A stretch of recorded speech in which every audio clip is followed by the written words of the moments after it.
One creature above all others has haunted our imagination.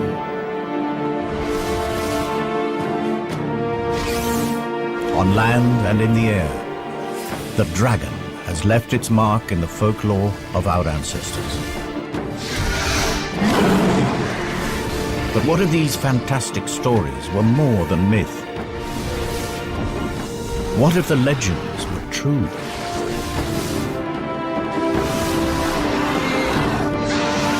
This is the story of a unique family that survived from the time of the dinosaur to make a final stand in the Middle Ages.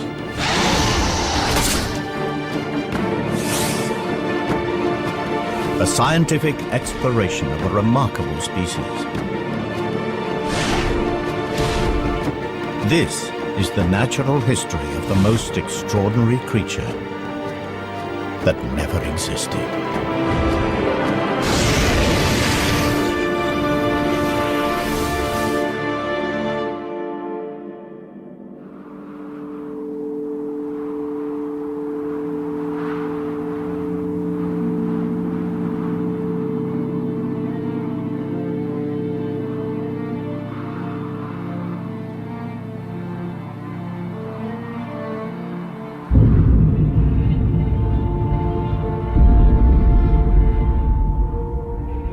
The Cretaceous period, a time when the world was ruled by the most fearsome predator that ever walked the earth.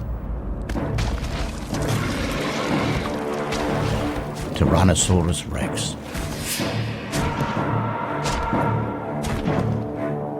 The T-Rex has been forced to this remote place from his usual hunting ground. Something has been raiding his territory, and food has become scarce. He hasn't eaten for days.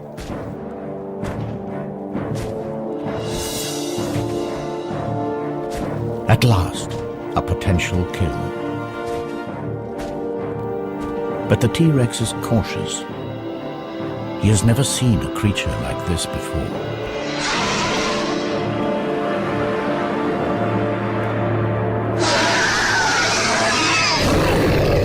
Hunger drives him on.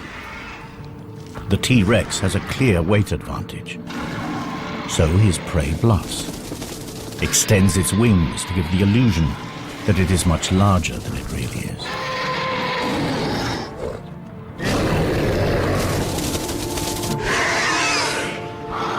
But the T-Rex isn't buying it. So the creature tries a different tack.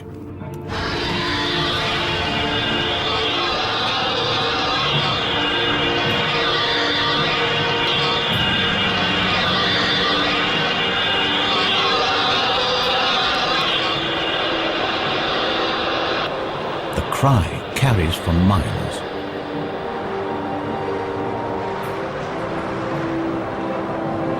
To this predator's sensitive ears, the sound is incredibly painful. But the T-Rex is still not deterred. And up here, there's nowhere to hide. But it is the T-Rex, not his prey, that is fatally exposed. They are not alone.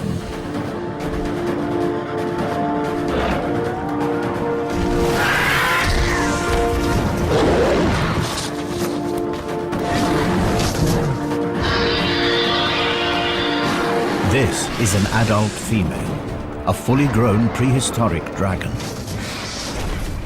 This is her territory and she's protecting her son.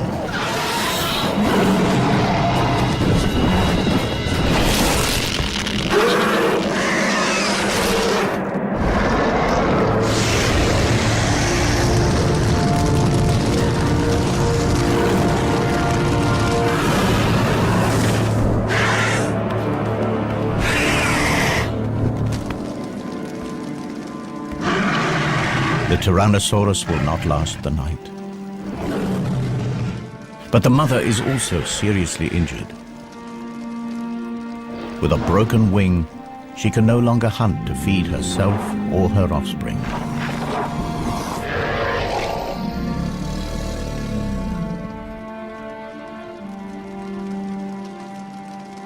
But 65 million years from now, the T-Rex's skull will inspire a theory in the mind of a brilliant young paleontologist.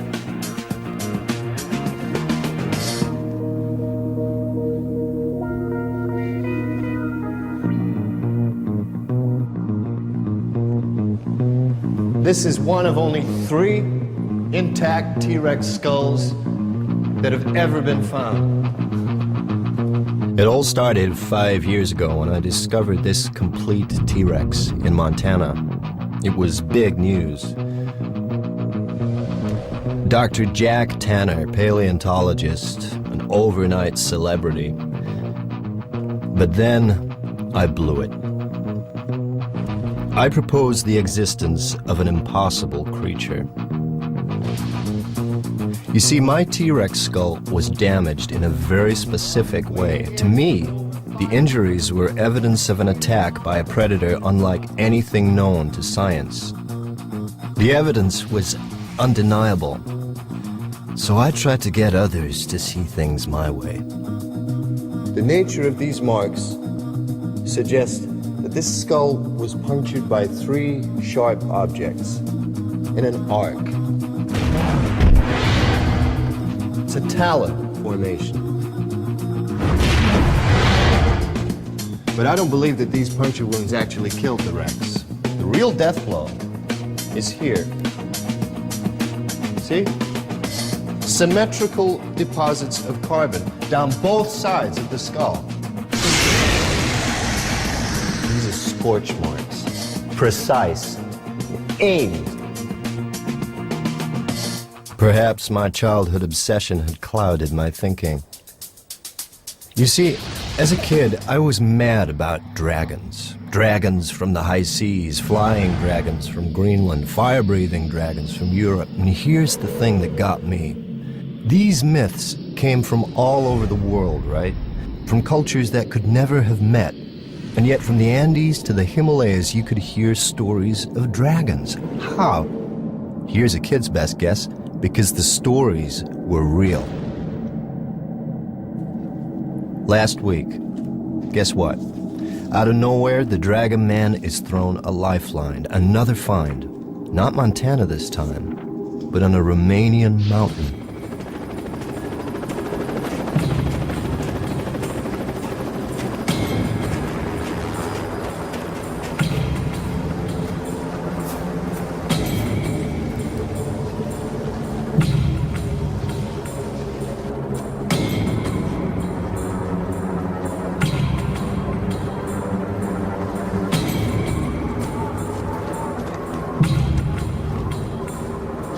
Extreme skiers had fallen into a network of ice caves. They found something horrific.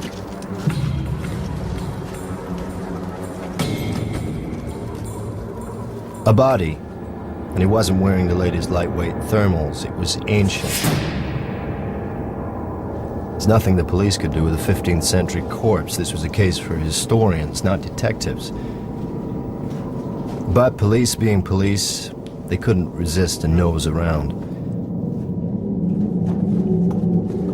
They uncovered a medieval crime scene. A massacre.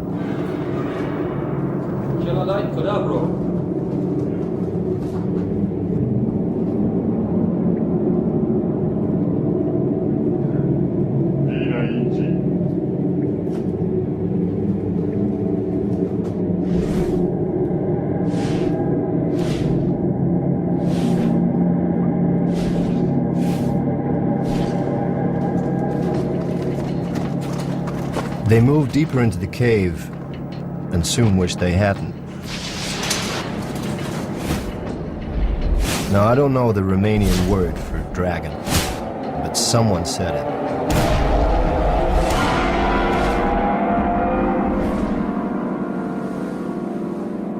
So the Romanians contact the museum in London. Is this thing a hoax or what?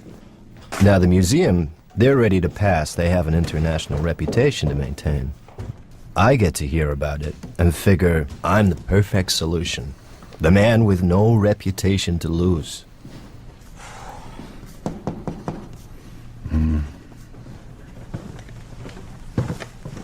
Have you seen the pictures? Every head of a department has seen the pictures. And? Well, the museum's been formally asked by the Romanian authorities, in the strictest confidence, to help with this find. It's got them in quite a state. They don't know what they've got, and neither do we. Can I go? On the museum's behalf?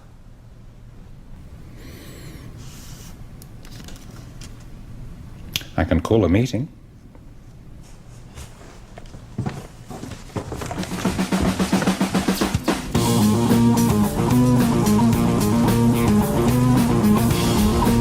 So here I am, with two of the museum's rising stars who see me as a bad career move. We've got strict orders. If this thing's of any interest, get it shipped back to London. If it's a hoax, make our excuses and leave. If news gets out, I'm the fall guy. Either way, I lose. Unless, by one chance in a million, it's not a hoax. Maybe then I get my reputation back.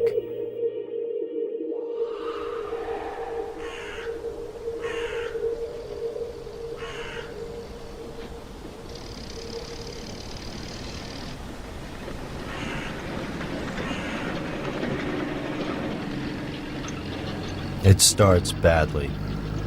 They've moved everything off of the mountain. Who knows what evidence might have been disturbed?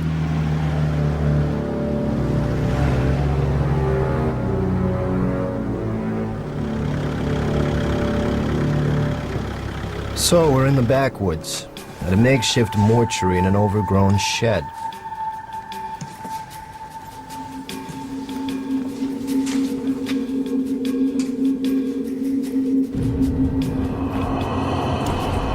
The official word is the bodies have been blackened by ice, but I wonder. Ask me, I'd say they have a different story to tell. But I mind my own business. My assignment is through here.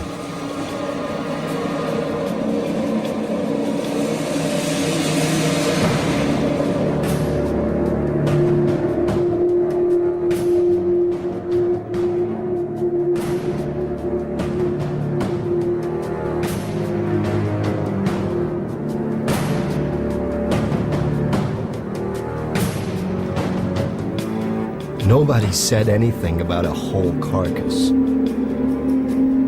It's massive. I can see why the Romanians were cagey. I should be too, if I had any sense. This has got to be a hoax. Hasn't it?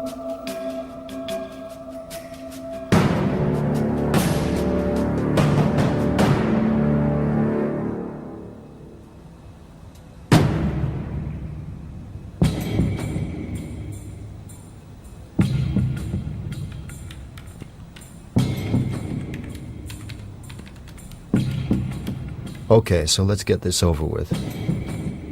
12:05 p.m., June 25th. Dr. Tanner and team are forced to begin an immediate examination of an unidentified animal. The skin looks real enough. Too well preserved. If this is a hoax, it's the best I've ever seen. Okay, sweetheart. What are you? The hide is scaly. It has a tail. Now, both suggest that this is some sort of reptile, and yet there are two limbs visible ending with what appear to be talons.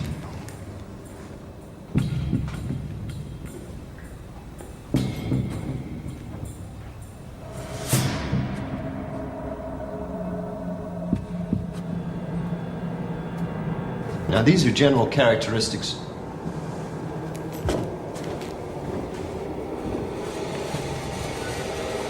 Characteristics of powered flight.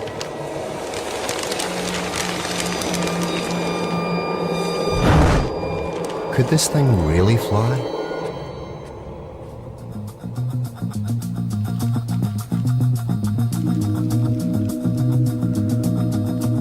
It's too heavy for these small wings. They couldn't create nearly enough lift to get its carcass off the ground. You see, to fly, you have to obey the laws of physics. There is a relationship between weight, power, and wingspan. Wing measurements give us a wingspan under 20 feet. It's not enough. This creature looks built to fly. It's got all the parts, but at the moment they just don't add up. Estimated weight? I'm guessing 900 pounds, maybe 950. He's not gonna like this. Don't tell me. The wing-to-weight ratio is way out. Couldn't fly, right? It's too heavy. A creature with wings that can't fly. That spells trouble. 2 weeks have passed since his mother saved him from the T-Rex, and the young dragon is in trouble. His mother is dead. The injury to her wing proved fatal. He cannot fly, and with no one to hunt for him, he too will die. The smell from his mother's carcass is attracting scavengers. For the moment, they're just pterosaurs. But who knows what other creatures may pick up the scent.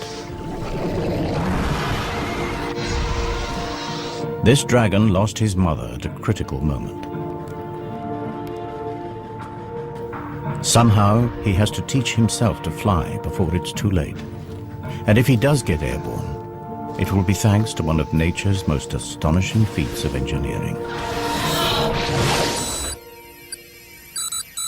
This just gets stranger by the minute. Internal scans show a massive heart. That's typical of flying creatures. Those chest muscles would need large quantities of oxygen-rich blood. Your bones are perfectly designed for flight, too. The internal structure is very specialized. It's honeycombed. You see this lightweight structure in bird skeletons.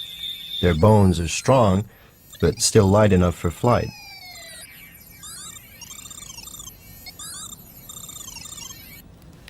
But you're still too heavy for those wings. Come on, what's your secret? Any good news? There's something unusual inside the chest cavity. What are these? The image is too fuzzy. We don't have time to speculate. I'm going inside.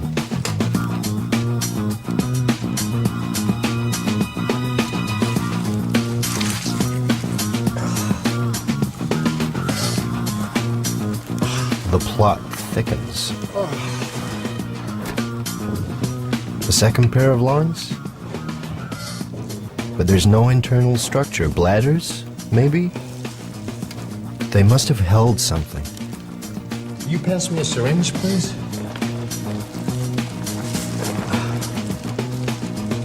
Thank you.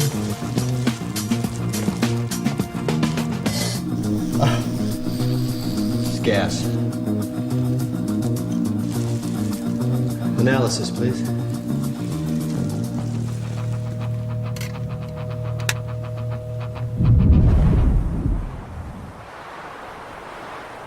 Unable to hunt, the young dragon exploits the only food available to him. His mother's meat will keep him alive for a few days. But if he can't fly, he can't hunt. His future looks bleak. Yet, even in death, his mother may still help him. In their gut, all creatures contain bacteria that help them to break down food. And as they do this, they release gas. But the bacteria inside dragons are unique, and the gas they produce is special. It is channeled into 2 storage chambers, the dragon's flight bladders.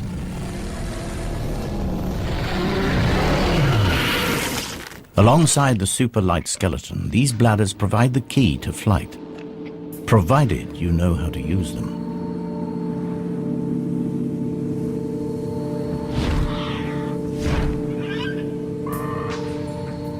This young dragon will have to learn fast. The scent of his decomposing mother has attracted the most dangerous creature imaginable. An aging male dragon. Its broken horns and dull markings betray a dragon at the end of his days, and this is bad news for our juvenile. Continuous battles over territory mean that most males never reach old age. But this dragon is still around. He's a survivor, and he's hungry.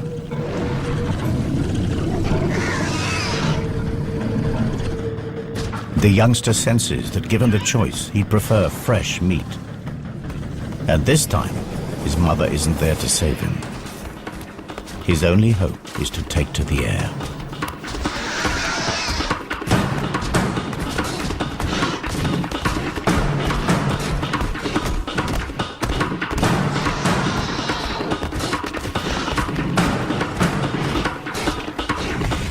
Okay, gas composition, predominantly hydrogen. Hydrogen. It's 14 times less dense than air. It's odorless, colorless. You put hydrogen in a balloon, what happens? It floats away, right? The juvenile heads for the trees. The old male cannot fly here.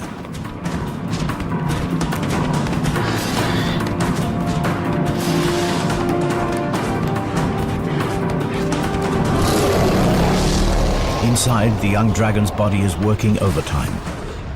Heart beating, muscles pumping, and hydrogen is collecting at a phenomenal rate.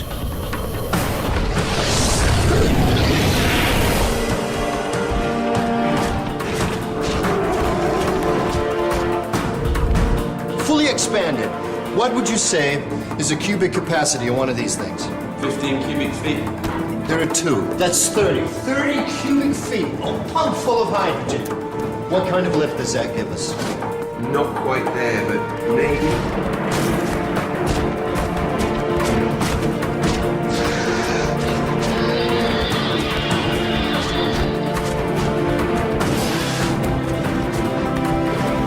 The youngster's flight bladders are now full, but crucially, so is his stomach.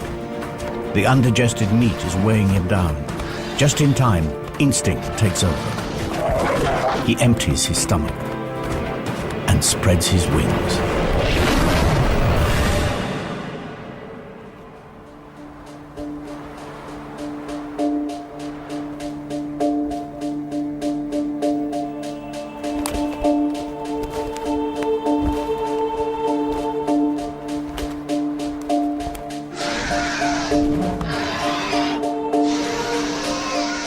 Exhausted, the old male abandons the chase.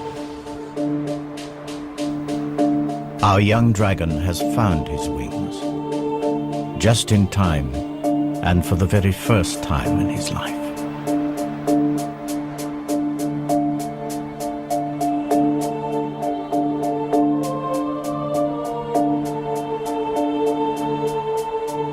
Analysis suggests, it's to be confirmed, that maybe, just maybe, this creature could fly.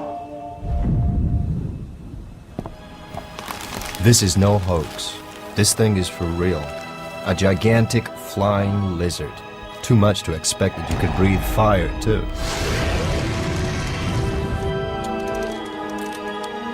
If it's interesting, bring it back to the museum.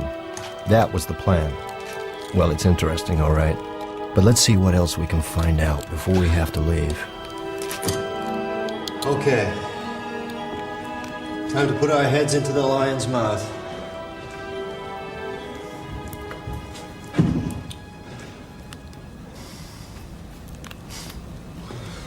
Was clearly a carnivore, a formidable predator. What's going on here? You've got incisors for ripping meat, and molars, grinding teeth. Stingrays have the same kind of teeth for crunching rock-hard shells. What would a meat-eating predator want with teeth like these?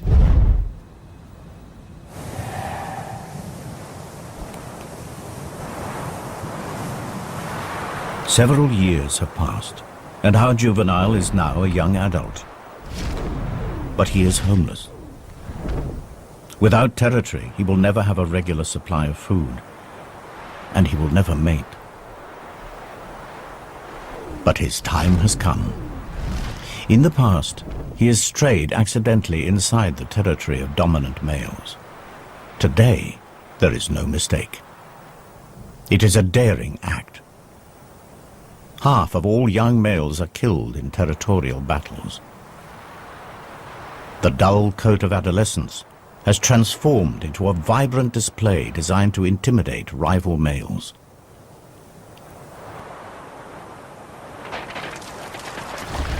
But before he makes himself known, he takes on stores of a rare and valuable mineral found at the heart of every dragon territory.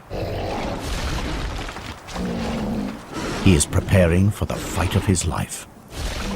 And these rocks will hold the key.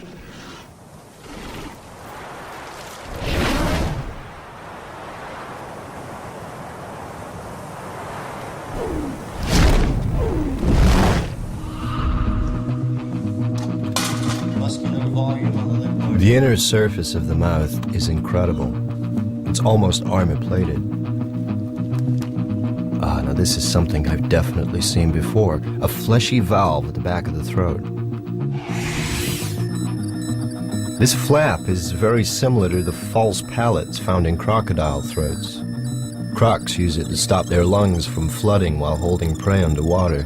It's a very distinctive shape, and come to think of it, I think I've seen fossils of this somewhere. This is a highly specialized structure. Can you scout the excavations and dig sites, museums, see if anything like this bone has popped up anywhere else? Or maybe it's an adaptation. Maybe it wasn't used to prevent water flooding the lungs. Maybe it's to prevent a backdraft of fire from burning the throat. Boy, when you say it out loud, does it sound lame. It doesn't look like fire ever came out of this creature's mouth. There's no carbonized food residue, no signs of charring whatsoever. It's as if all the tools are here, they just haven't been used. Perhaps it didn't breathe fire at all.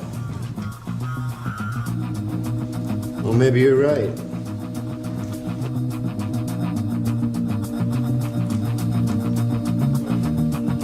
Let's take a step back. Nature isn't constrained by our lack of imagination. Think about it. The natural world is full of bizarre creatures that have the most extraordinary weapons, tongues like spears, colors that change, and shapes. Lassos even, but a creature that breathes fire? Bear with me. Meet the bombardier beetle. Now, when this guy gets angry, he fires out liquid at a temperature of over 200 degrees Fahrenheit. Now, how's he do it? By pumping a liquid fuel into a reaction chamber where a catalyst ignites it. The exploding chemicals have nowhere to go but out. And with a bang! Now, is that how dragons did it?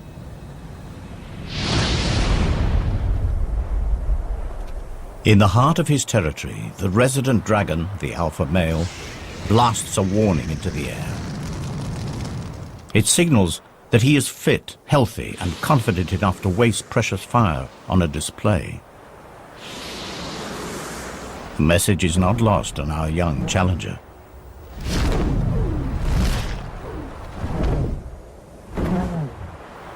If he has any chance at all of winning this duel, he must be at his very best, because the stakes are high.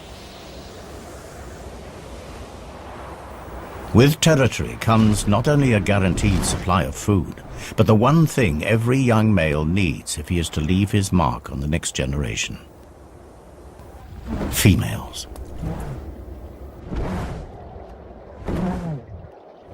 And this female is the reason he is here. She's in season, and for just 1 month will breed with the alpha male. He's killed for her before, and he'll do it again.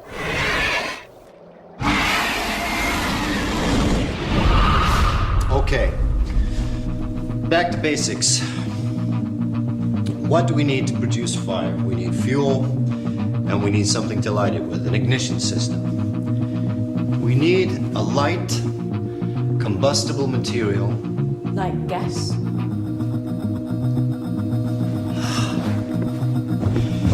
Now, what did you say was in these things? Hydrogen and methane? How could I have been so stupid? I need a light.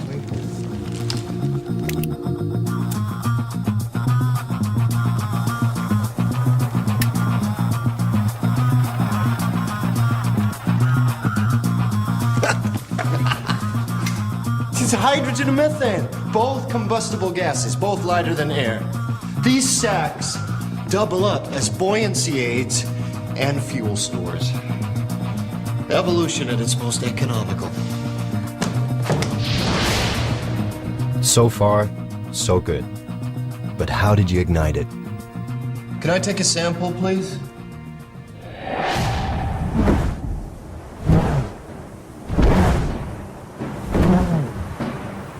The alpha male is an experienced warhorse. With nothing to prove, he's lost the bright colors that mark out the young challenger.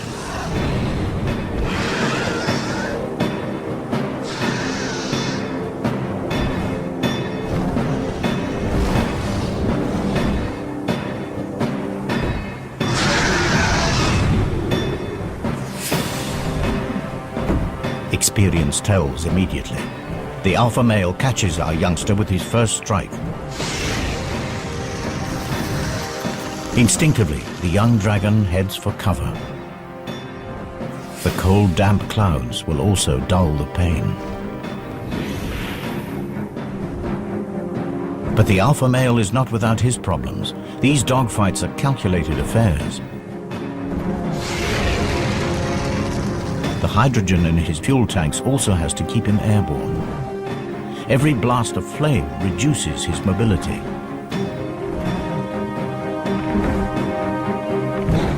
The challenger appears to accept defeat. He heads for the territorial boundary. It seems that now his best hope is to escape with his life. The alpha male drives on. He would rather finish him now. But he has misjudged his young opponent. The youngster is faster, more agile, and crucially, he has a full payload to burn. Wouldn't you know it? That sediment on the creature's molars, it's rock, with particularly large traces of platinum. Platinum is not just a precious metal, it's also a catalyst. Like our old friend the bombardier beetle, fuel needs an ignition system. And when platinum combines with oxygen and hydrogen, it combusts.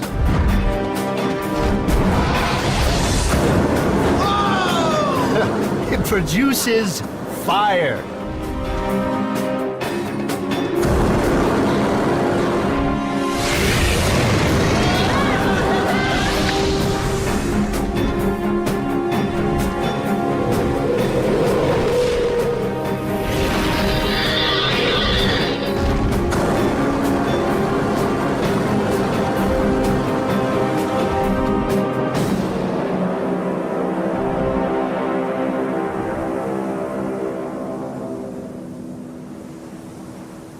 Our young pretender has triumphed. The female prepares to accept her new dragon overlord. All his life, he's fought the odds, and at last, he's made it. My theory was right after all. And you're the proof. You could fly, you could breathe fire. 65 million years ago, one of your ancestors killed my T-Rex. So how did your ancestors survive when the dinosaurs didn't? The natural history of our planet tells me that it simply couldn't have happened. 65 million years ago, at the peak of our dragon's success, a curtain comes crashing down on the Cretaceous period.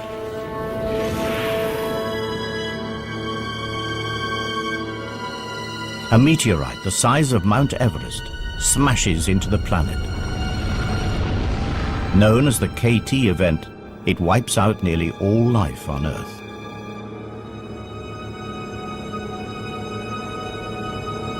But somehow your species did survive. How?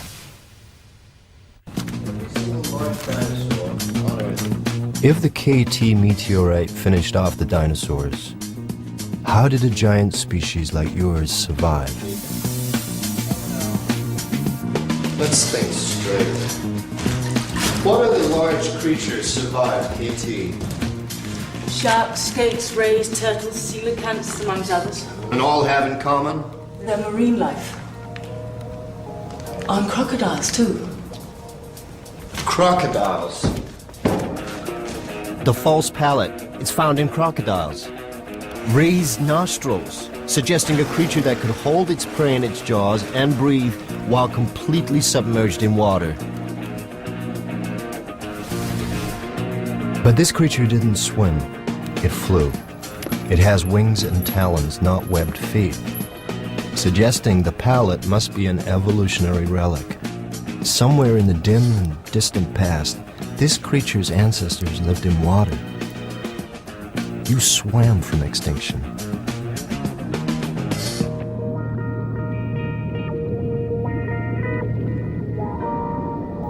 Water did indeed provide dragons with the escape route from one of the deadliest events in the Earth's history. But not the prehistoric dragon. The land-living dragon was indeed wiped out. But it was not alone. The dragon family had another branch. At the time of the KT catastrophe, the prehistoric dragon had a cousin, the marine dragon. Both species were descended from a common ancestor, but they followed very different evolutionary paths. The marine dragon lived in the sea, and life in the sea was less affected by the KT event.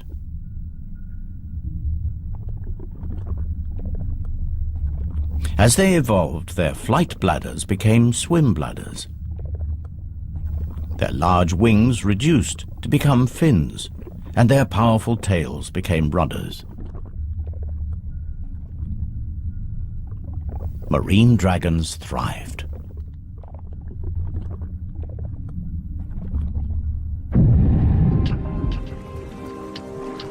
Then, as global temperatures rose and the land recovered, some marine dragons returned to shallow waters.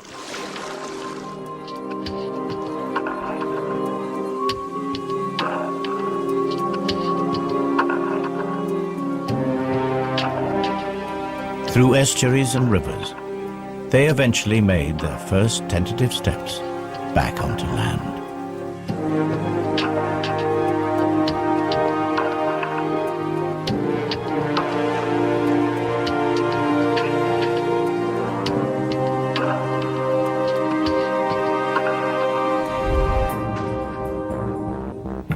The sea serpent.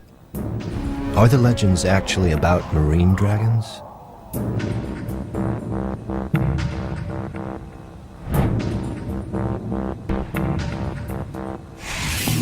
That false pallet, guess what? Looks like it's turned up at a dig site. This could be our missing link. Well, what kind of environment are we talking about? Forest. What kind of forest? Bamboo. I knew I'd seen the pallet before. It was in that excavation in China. I thought it had been from an extinct branch of crocodilian. Turns out to be much more exciting. So the water dragon came back on land and evolved into new species, at least one of them in Asia. Forest dwelling. What would you be like? Well, in Chinese mythology, dragons are low-slung, elongated, slender. The kind of body one would expect from an animal that's recently adapted from water. Was it really suited for life in a forest?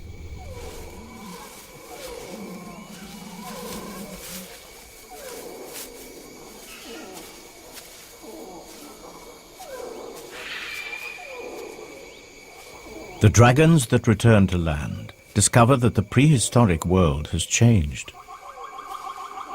The era of the dinosaur is over, and a new order of animals has risen up to fill the void. Mammals. And mammals provide plentiful food for dragons. The trick is to catch them.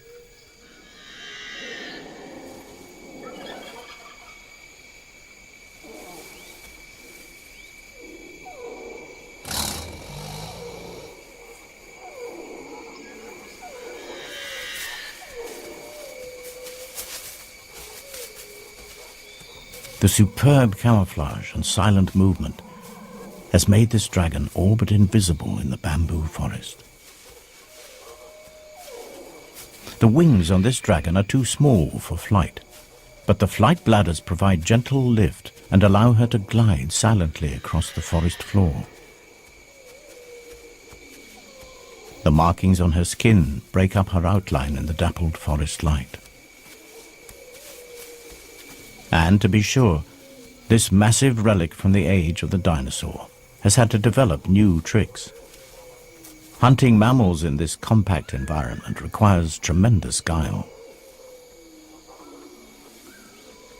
Small, fast, and agile, mammals have incredibly acute hearing and smell. Alerted, they can disappear in an instant. Positioning herself downwind from her prey, she lies in wait and listens intently.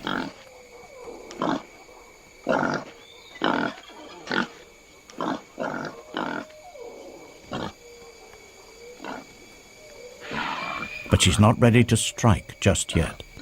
Not before unveiling a highly specialized weapon that gives her an edge against this wary prey.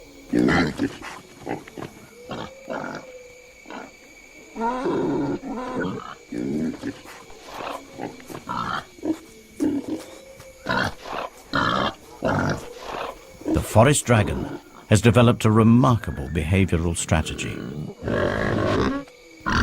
Mimicry.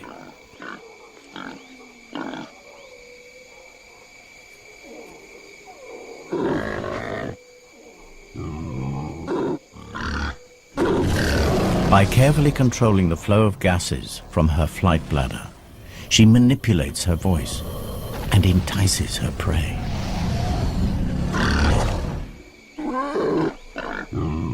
But her hunt is disturbed. There's an intruder in her territory, a creature that will come between this dragon and her prey for the last time. It's not just the invasion of her territory that riles her, or the loss of the odd meal. This animal is a real and emerging threat to her very survival.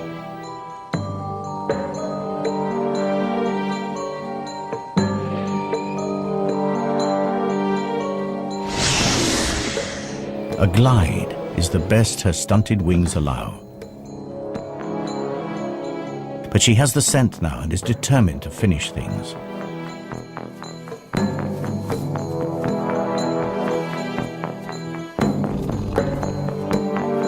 Smaller and more mobile in the forest undergrowth, the new mammalian predators are proving to be accomplished hunters.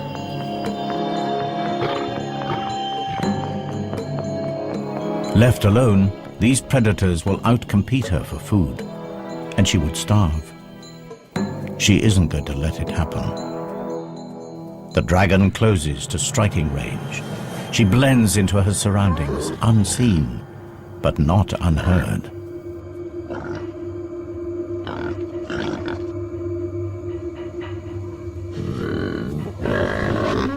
The sound is not a warning to go away, but an invitation to come closer. The tiger senses a meal.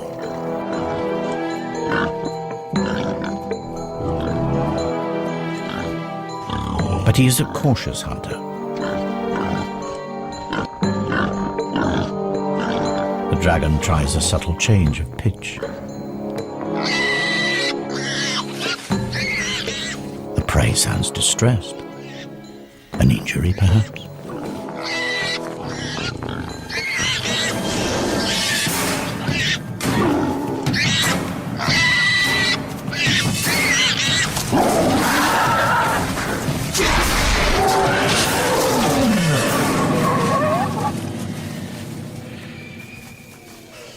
The tiger falls for it hook, line, and sinker.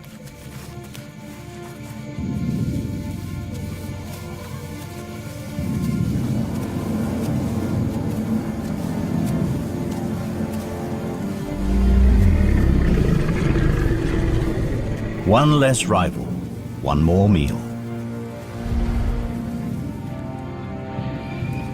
The kill is taken to a clearing.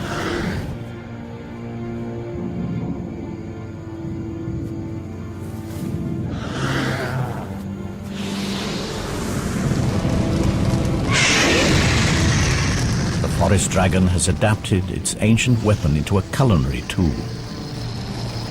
Cooked meat is far more easily digested. But the flames draw another mammal near. A species that will prove a far greater threat to her survival.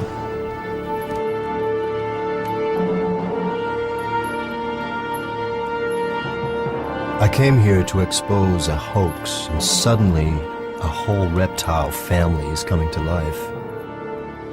What a family. Of all the prehistoric giants, only yours survived the KT catastrophe. And you weren't the only dragon. Seems there was a forest-dwelling Asian dragon, a sea dragon too, just like the myths. Could there have been others? I need more time. The helicopter will be with us any minute, and soon we'll be heading back to England. And once this thing's back in the museum, I won't get a look in.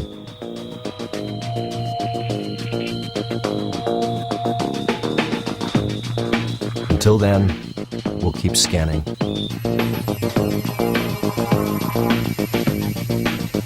You need to look at this.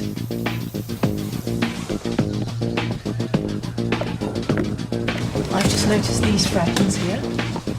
What are they? Crushed ribs? No, the rib cage is totally intact. But they're bone fragments, right? What are they? That explains the weird proportions.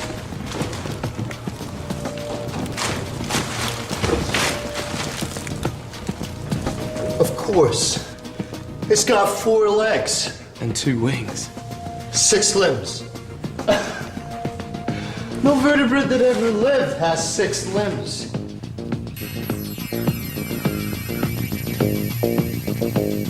It's true. Every land-based vertebrate on the planet has 4 limbs. Front feet, back feet, arms and legs.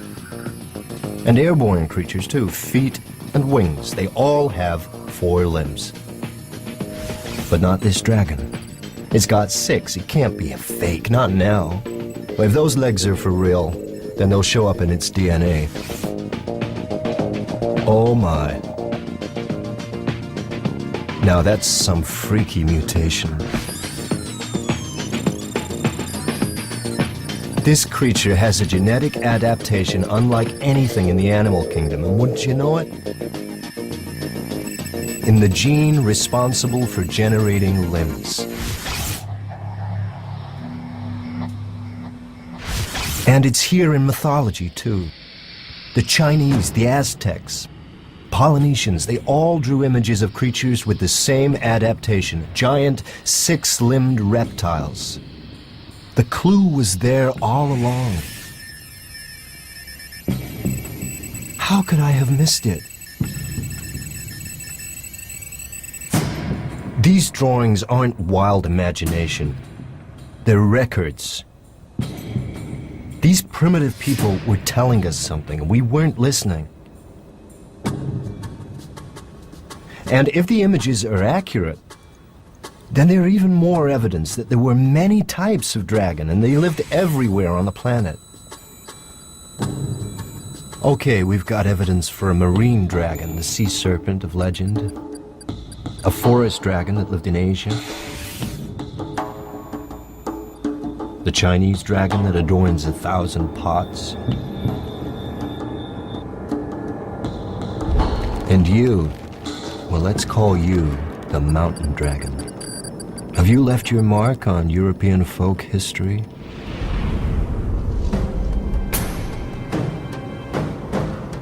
Romania, dragon iconography. Here you are. Recorded in stained glass. The locals called you the devil from the mountains. And the legend conforms pretty much to type, terrorizing local folk, raiding livestock, breathing fire, a monumental battle to the death. Is this a 15th century photograph of you?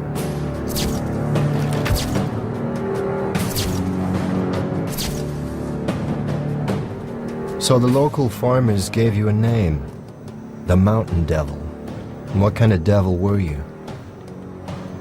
We're down to the wire. They'll be moving the body out any minute, and I'll have to leave with it. One last check. Could we have missed something? What's that in the heart? That's something embedded in the right atrium. That's not organic matter.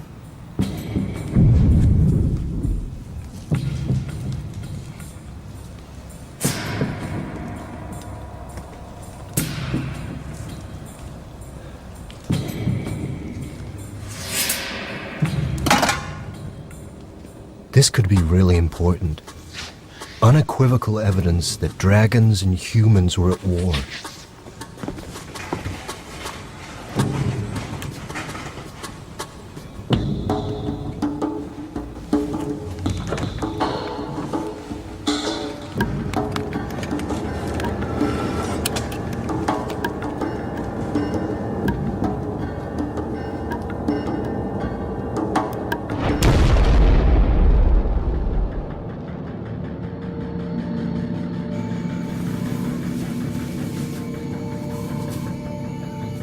Throughout the age of mammals, dragons survived. But their survival was precarious. Fire was the ace that kept them one step ahead of the competition.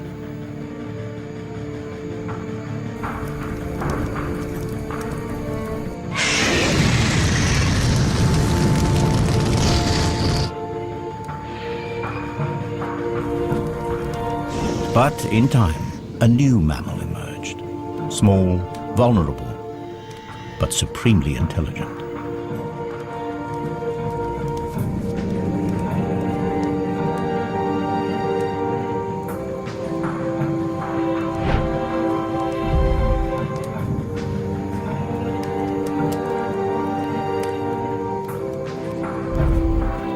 Physically, man was no match for a dragon.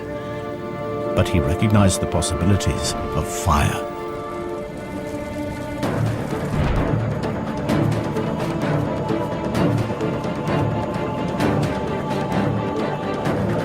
With fire, mankind could clear forests for farmland, mold metal into savage weapons. In the evolutionary blink of an eye, mankind was pushing the most deadly predator in the natural history of our planet to the verge of extinction. They had turned the dragon's most potent weapon against them.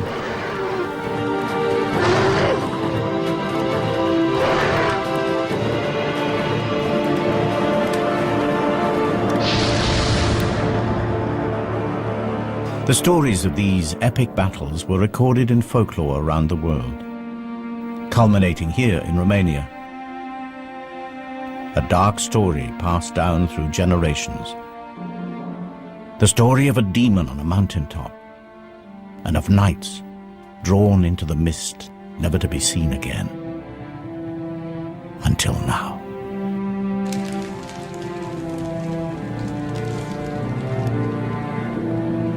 Humans and dragons, mortal enemies. If these knights went looking for a dragon, it looks like they found one. This isn't ice damage, this is carbonization. These men were burned alive by a dragon for sure, but not ours. Our dragon never breathed fire.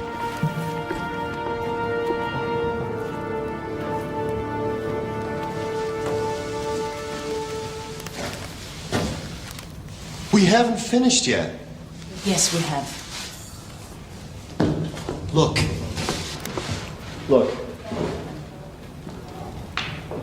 Carbon. I found it on one of those bodies out there. Those bodies have been scorched.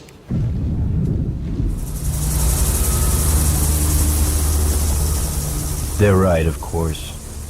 It's the find of the century, and we can't risk it turning to mush. But the mountains are calling me. What did those men find up there? They're ready for it!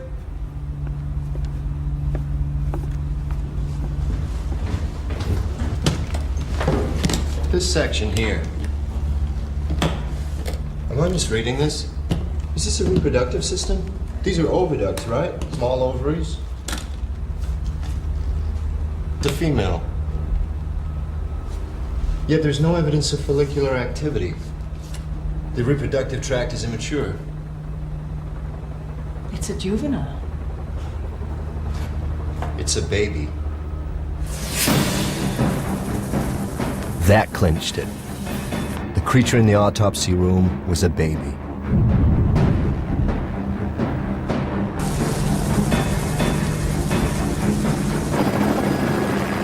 The cave wasn't just the scene of a random crime. It was a nest. The local myth is starting to sound remarkably like an accurate verbal account of a real event. The knights weren't killed by our dragon. They were killed by an adult, perhaps defending its young. And a dragon corpse can tell us how their bodies worked, but a nest, it can tell us so much more, how they lived. My guess, up in those mountains, we'll find evidence for a dragon family. Tanner is about to unravel a medieval tragedy. It is the 15th century, and a mountain dragon is under threat.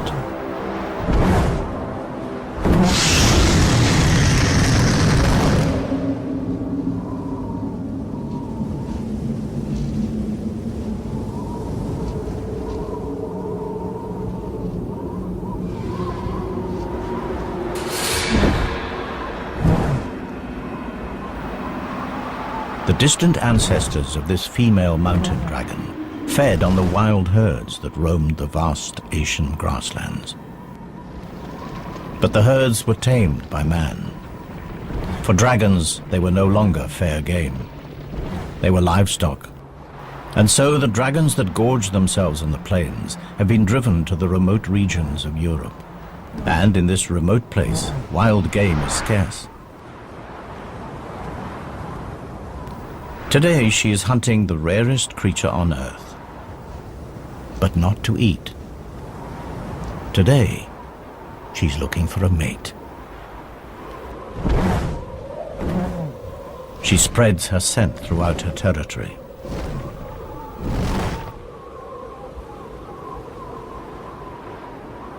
Strong winds carry the pheromones south.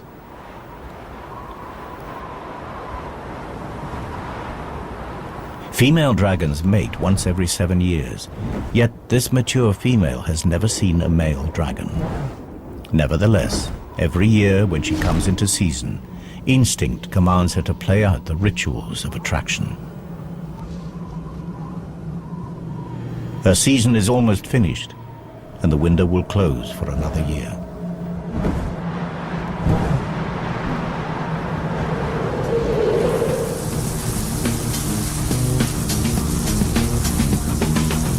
Another change of plan. Something interesting about a half-mile below the cave.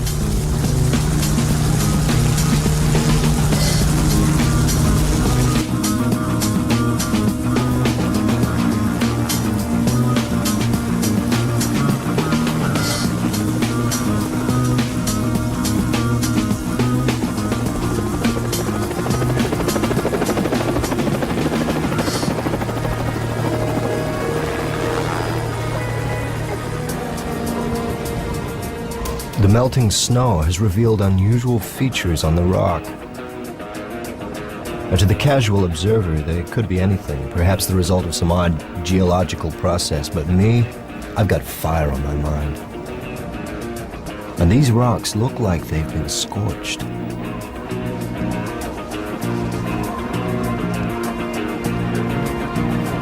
No, don't worry about samples. I need you to follow this line and look for more burn marks. And tread carefully, watch for hidden crevasses. Okay, approximately 2 hours due south from the drop-off point, heading towards the scene of death. Can you take a GPS reference? Okay. Evidence of discoloration of the rock.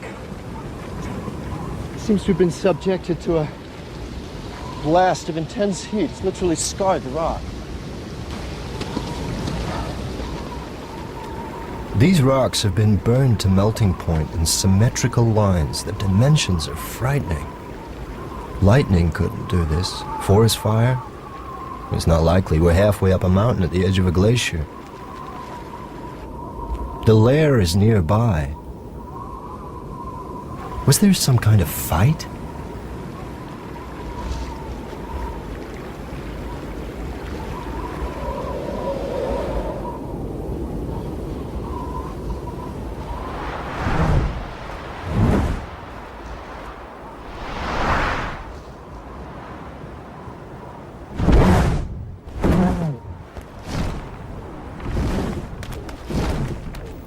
The female returns to her den. A network of caves melted into dense glacial ice.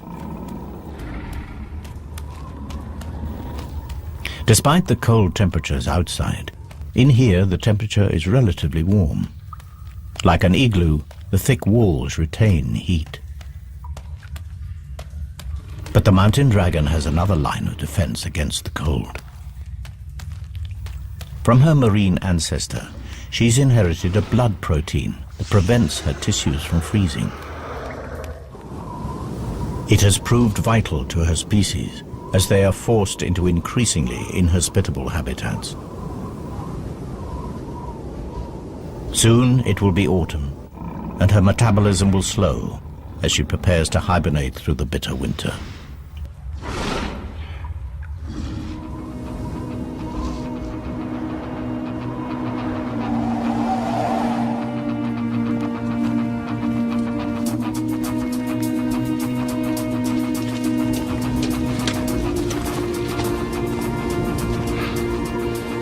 This is it.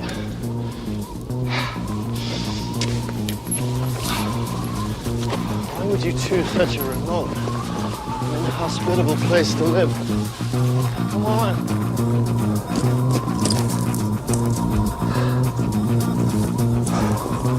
Well, the police have done their job. Now it's our turn. Set up ultrasonic mapping and grid digital tiles of all the surfaces. We need to get a clear picture of what this place looked like 600 years ago. Can you begin excavation of the floor and the walls? Any extra forensics that we may have missed that may give us some clues as to the nature of the creature? I'm on it.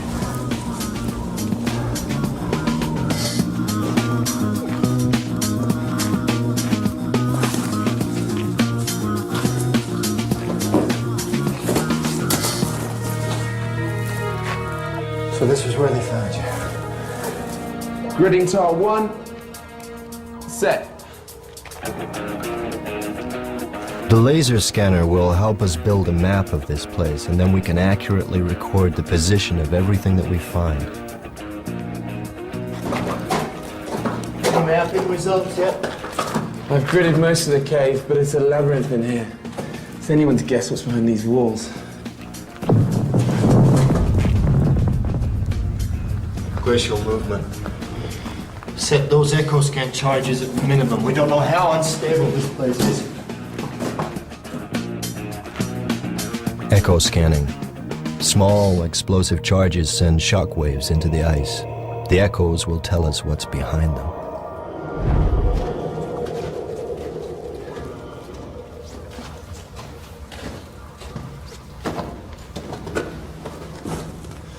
What is it? I'm not sure. I know what this is. Dragon poop. Looks like organic matter. It's Beautifully preserved. Good work. Okay, bag it.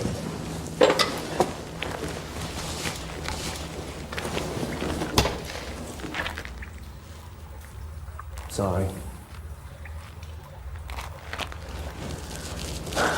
Evidence of bone shards.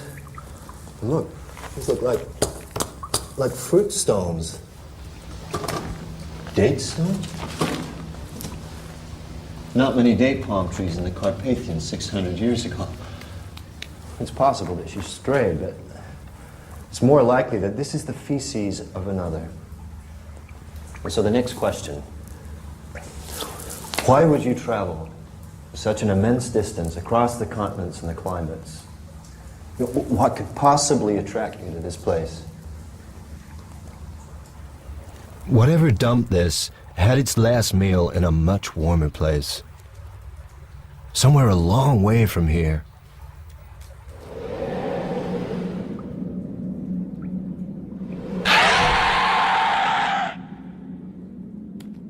The female's curiosity is aroused.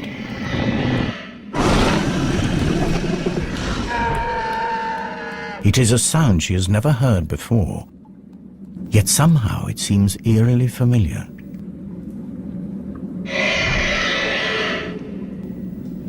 She is compelled to investigate.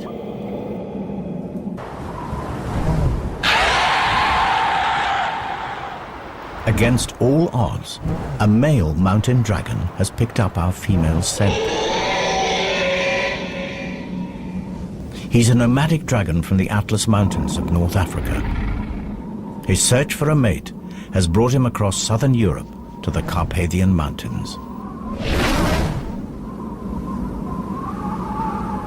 Now he has found her, instinct takes over. And they do what their kind has done for thousands of years.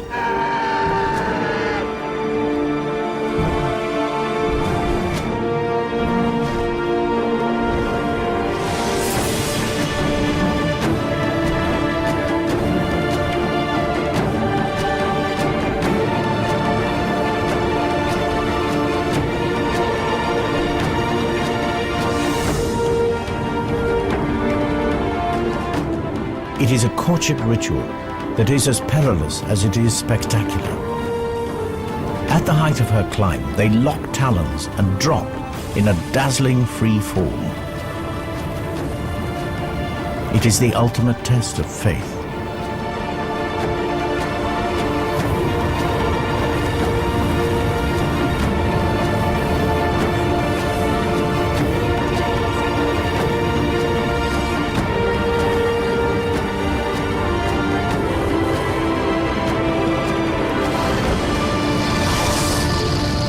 The scorches in the mountain rock serve as mute testimony to a spectacular and successful dragon mating, and a species on the verge of extinction that finds hope in a new generation.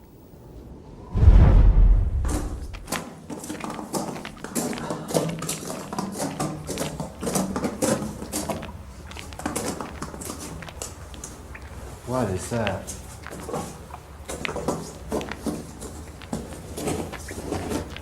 The initial investigation team must have had a lot on their minds. They sure overlooked this.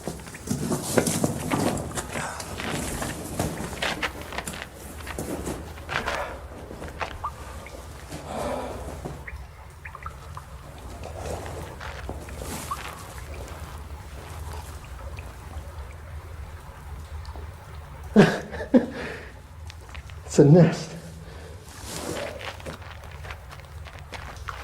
Judging from the size and shape of the calcified fragments and the curvature, I think it's safe to say that this egg was of considerable size.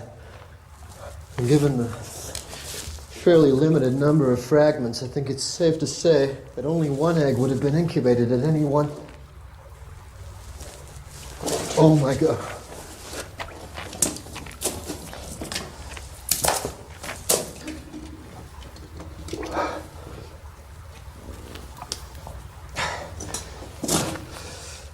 Two eggs in a clutch, but only one of them made it.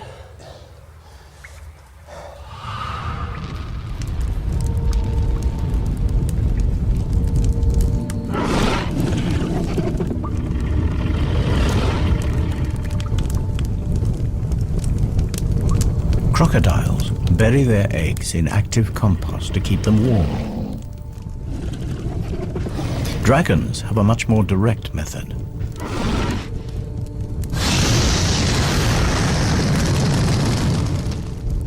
The eggshells have heat-resistant properties that can withstand intense temperatures. In fact, without this searing heat, the dragon chicks inside would die of cold.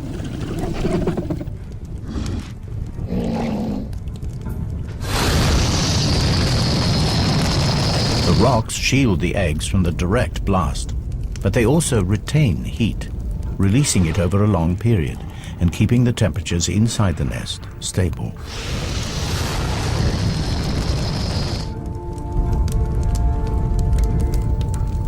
If she is to become a mother, careful and constant temperature control is essential over the long incubation period.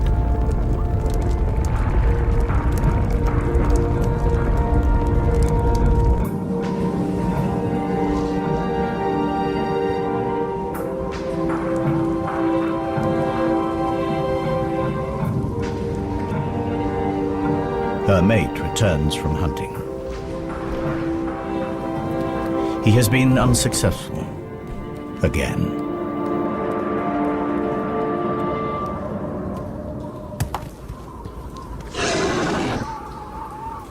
After mating, female dragons become aggressive, deeply defensive when any creature approaches the nest, even a mate. In order to placate her for the lack of food, he brings a gift.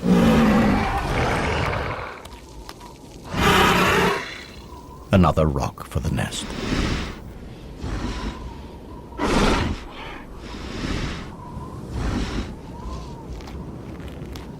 The male is now clear to enter the cave. The female will take her turn to hunt.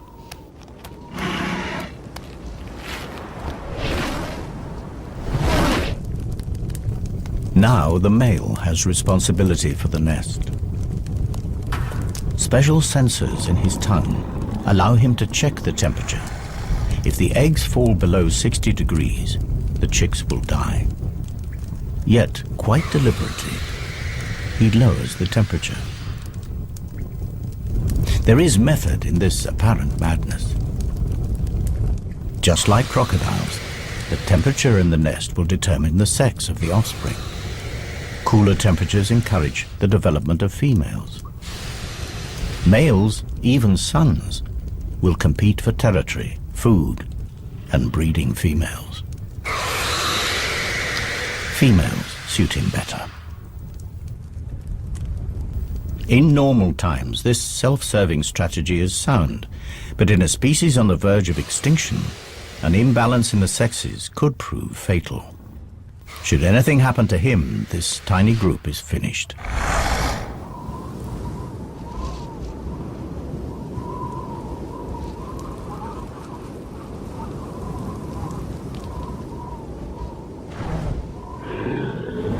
The female returns empty-handed from another hunt.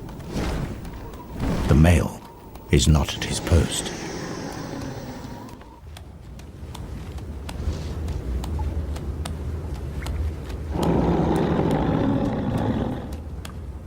Something is very wrong. The male has let the incubation temperature drop dangerously low.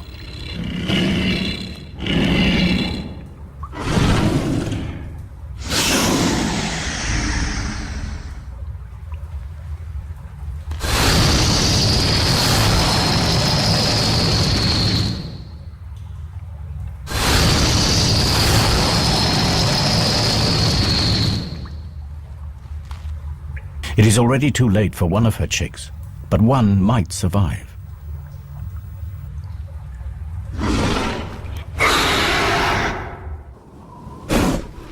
The male senses trouble and makes his escape.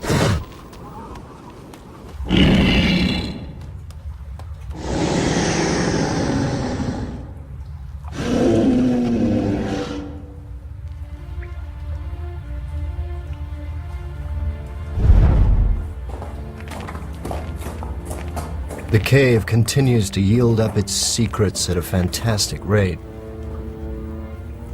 bones from a domesticated sheep. You were preying on local livestock. Silly girl, you were playing a very dangerous game.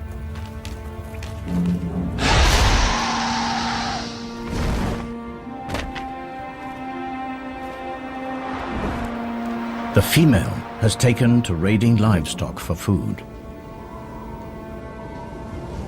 She has good reason. This is her daughter. And her survival is the most important thing now. But by stealing from farms, she risks provoking the locals and placing her daughter in danger.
Unaware of the price on her head, the female dragon continues to equip her daughter for the future.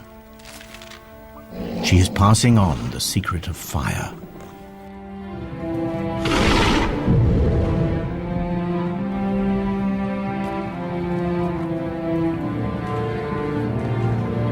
These marks could have been made yesterday. They were after something in the rock. We'll need tests, but my guess is that we'll find platinum. This nest wasn't built here for the view.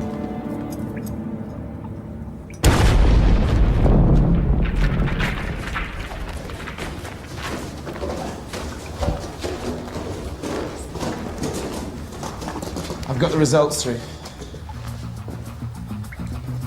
Yes, look, one chamber through here.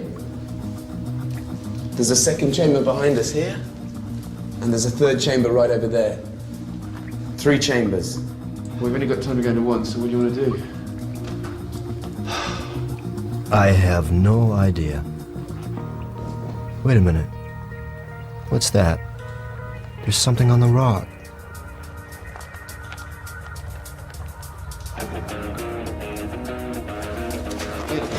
Stand here. Stand here. Put your arm, this arm. Stay there. Just don't move. No, your arm back.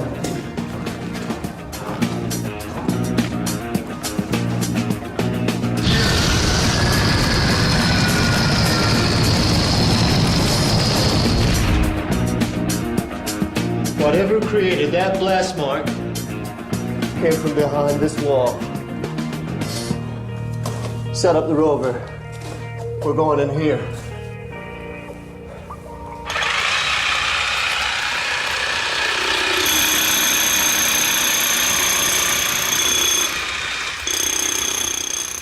The ROV, Remote Operated Vehicle. One of the latest additions to the paleontologist arsenal. The small camera can scoot through the tightest holes to send back pictures.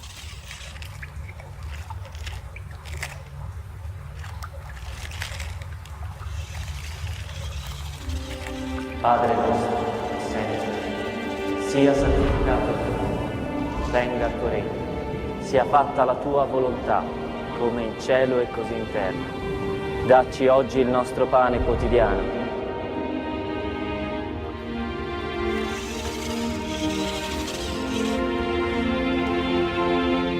E rimetti a noi le nostre debiti, le nostre colpe, come noi le rimettiamo ai nostri debitori.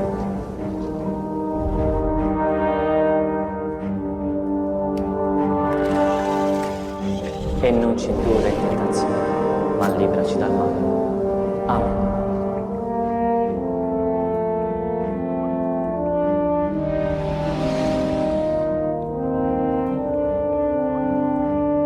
We gotta get in there.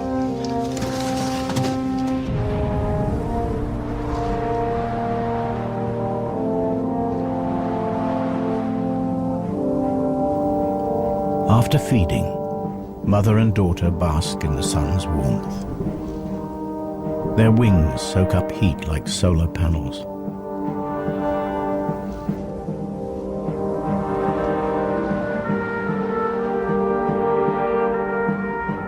In a rare moment of intimacy, they lie together and share body warmth. Soon the mother will have to hunt, and her daughter will be left unguarded.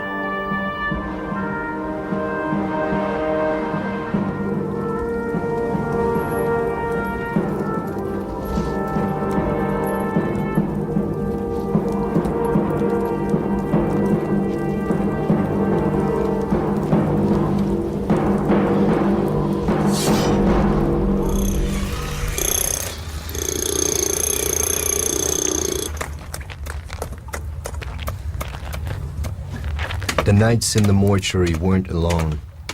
This place is looking more like a war zone.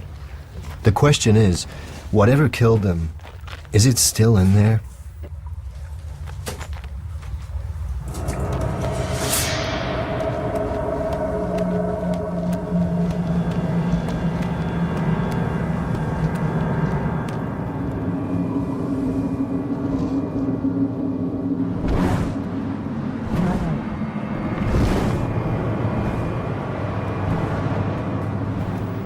With summer drawing to a close, the dragon is desperate to fatten herself and her baby before they hibernate.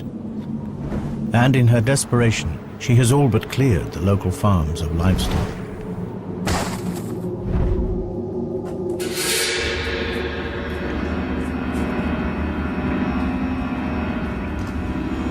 There are 2 more bodies in here. There doesn't appear to be any evidence of scorching.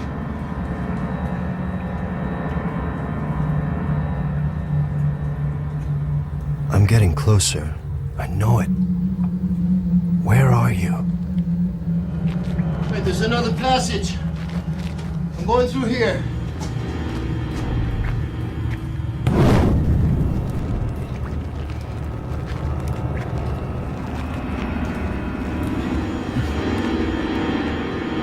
Once man and dragon lived side by side. Dragons were respected, even worshipped. Now they are hunted like vermin. Man has driven dragons to these remote habitats. Now even here, they are not safe.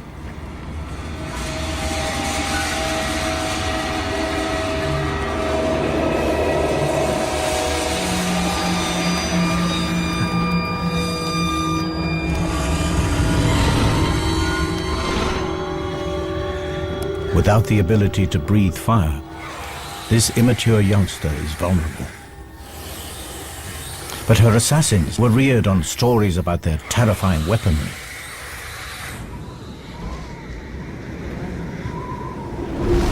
Wary of the fire-breathing devil, they are cautious. Eventually they sense that this dragon carries no threat.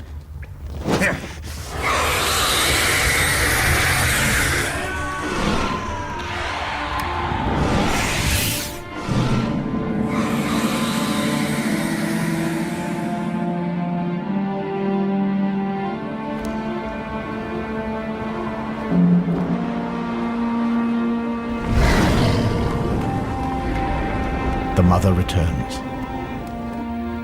Too late.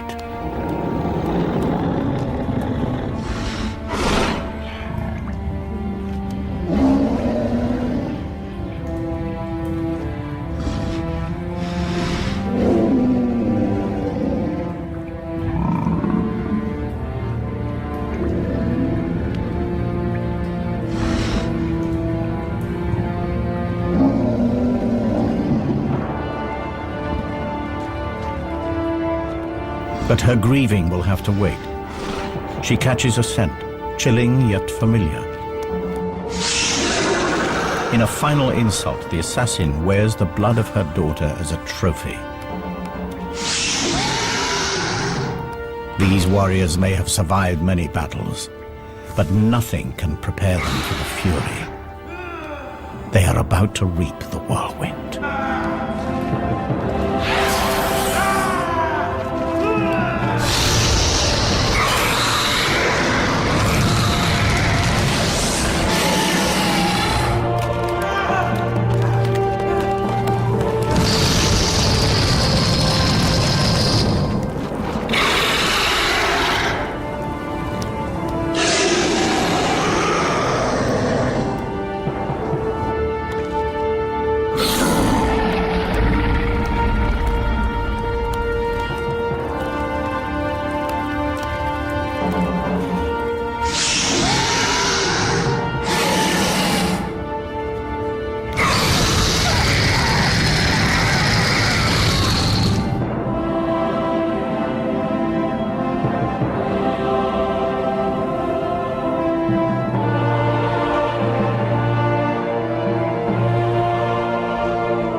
Like higher mammals, dragons invest many years in rearing their young, and like those mammals, they feel loss.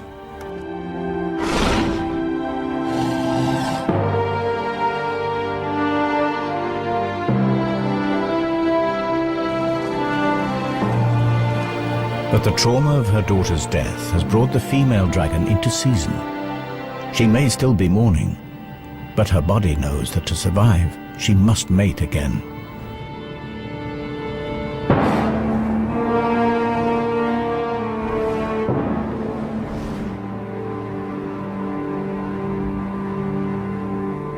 She starts again the process of attracting a mate back into her territory. She displays the armor from her daughter's assassins. Dragons are naturally attracted to reflective objects. It is a long shot, but perhaps a glint might catch his eye. The chances are that he's no longer alive. There's nowhere left to hide.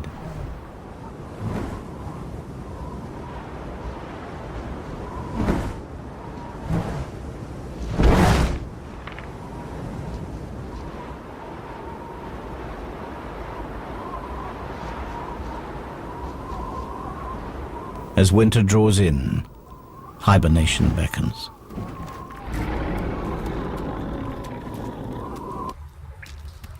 She'll have to survive the winter on her meager reserves of fat.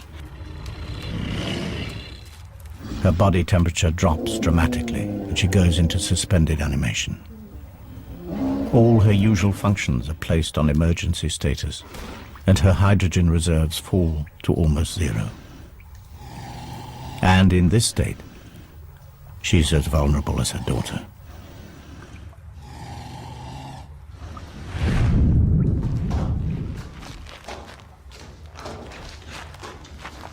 Where are you?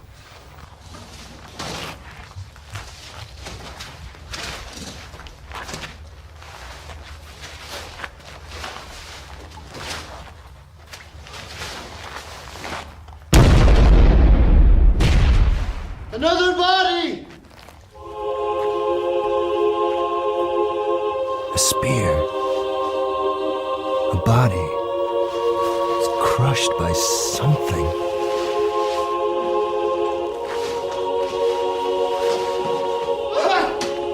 I found a wing!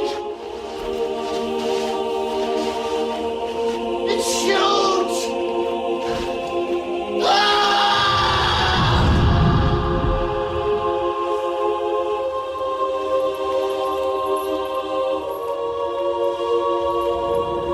The female is woken from her torpor. More men have made the climb to her lair. This time they are better prepared. Mercenaries paid by the local farmers to settle the score.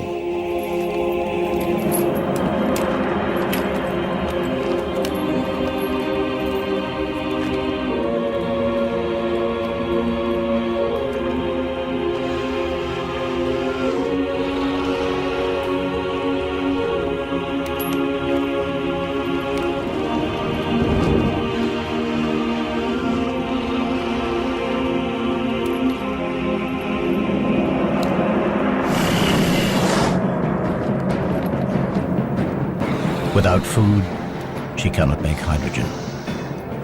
And without her precious gas, she cannot fly or breathe fire.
Over the years, the cave was sealed by snow and ice, and the bloody battle frozen in time. The dragon faded from reality to mythology, and would have stayed that way had these two dragons not revealed their secrets to us.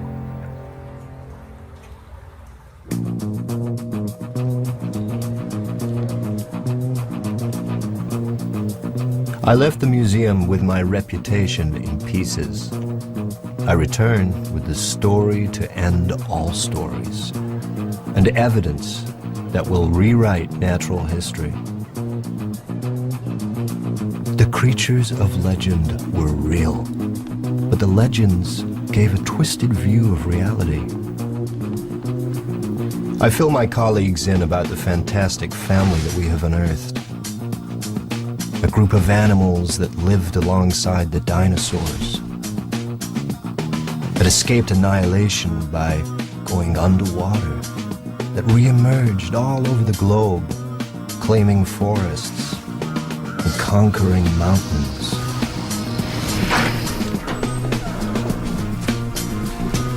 But I can tell that they're not listening. They want to see the evidence firsthand. And who can blame them? This way. And goggles on, please.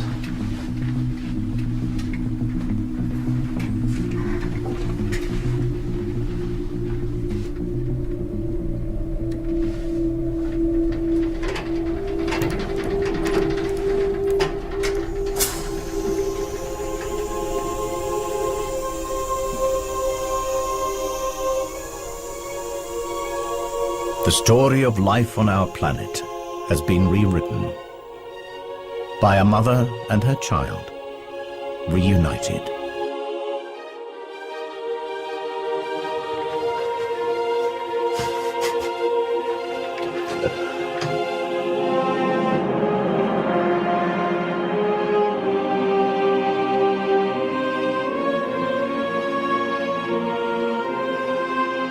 And that's what we have here. The last of a legendary line. Myth made real.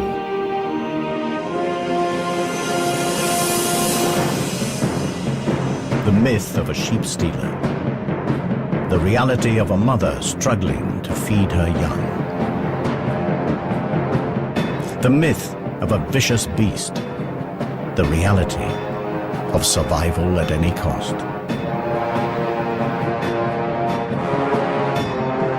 The myth of knights that climbed a mountain to slay a dragon. The reality, persecution and extinction. Now every dragon myth from around the world begs the same question. Were they real too? And the most important question of them all, were these really the last dragons?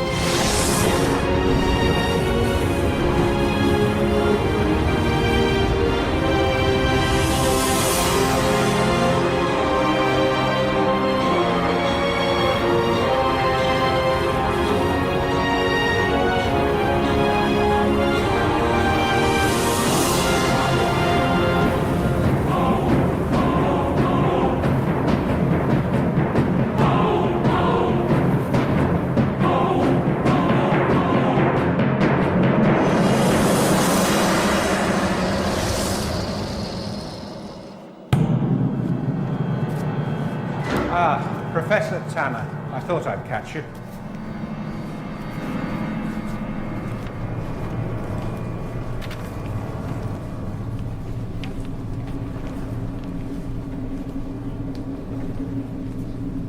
These were taken 2 months ago.